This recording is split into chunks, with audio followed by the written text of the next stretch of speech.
My name is Anna Applegate. I'm a priestess in the Fellowship of Isis, Chicago chapter, Lyceum of Alexandria. I'm dedicated to the goddesses Nephthys or Nebutet, Bastet, and Hekatikthoniya. And I was ordained in Isis Oasis in Geyserville, California last September. And I feel that my work has really flowered since then in terms of stepping up to like a mantle of leadership, and especially the transmutation of personal and planetary alchemy with the whole intensive process so many of us in the Lyceum were involved in as Dina was dying, and the aftermath of that, which culminated in tonight's beautiful 20th annual Goddess Festival gathering. And how do you feel the gathering has gone?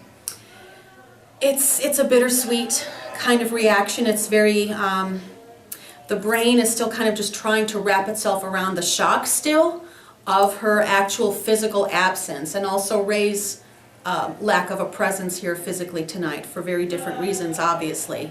But the fact that as a fellowship, we are embodying that term by truly coming together, coalescing our energies, and dedicating ourselves that the traditions that Dina and Ray started will absolutely continue into the future, and we will not let their legacy die. That is something I personally want to oversee. What would you say to people who have never heard of the FOI before? It is a very necessary message, regardless of your spiritual path, to reclaim the presence of the divine feminine, to bring balance to our world, to bring healing to the individual, and transcend personal grief and planetary upheaval into a work of beauty and restore order and harmony. And the fellowship is one way to do that, because we honor everyone's disparate beliefs, everyone's disparate backgrounds. All you need do is pledge yourself to affiliating yourself with some aspect of the divine feminine in order to be considered a member, and that's it. We're not dogmatic. We don't, have strange initiatory rituals required of our members or anything of that nature. It's to honor our unity within diversity, but to really bring fruit into the world and let it flower, because our planet needs it. Our human tribe needs it, the animal kingdoms need it, so it's a way of bringing that balance. And the divine feminine, the great German writer Goethe said in the Enlightenment, it is the divine feminine that propels us forward, and that is absolutely my life's mandate, and I'm so proud to be part of a group with such a long-standing tradition of activism in Chicago to bring that consciousness and that flowering forward into the future. We need it. And would you like to say anything about tonight's mystery play? It was very heavy.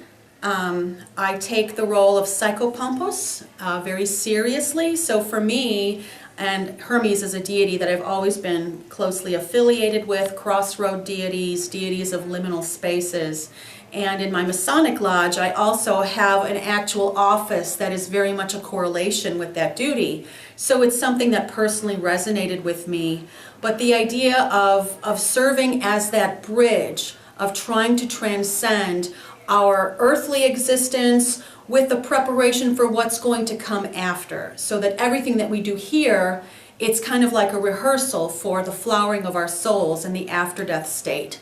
So in that regard, you can sort of feel, my heart chakra feels oppressed right now to a degree. I miss Dina very much, she's very much on my mind, but that sense of what can we do to lose our fear of death, and it's to undergo an experiential, not theoretical, an experiential understanding from the heart of the mysteries of Ishtar and Tammuz, and I definitely felt that that was achieved tonight. But it kind of has a mantle of grief over my heart right now, because it is a heavy thing to process, and I will be digesting this for the next couple of days.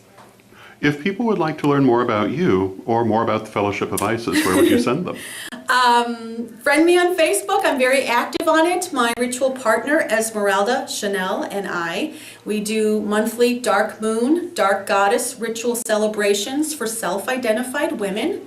And we have a Loa spirit of Erzuli Danto will be the next divine dark goddess that we honor on November 23rd at the Life Force Arts Center.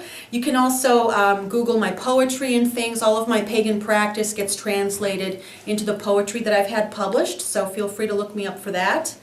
And for the Fellowship of Isis, look us up, fellowshipofisis.org. Thank you very much. My pleasure. Thank you and blessed be.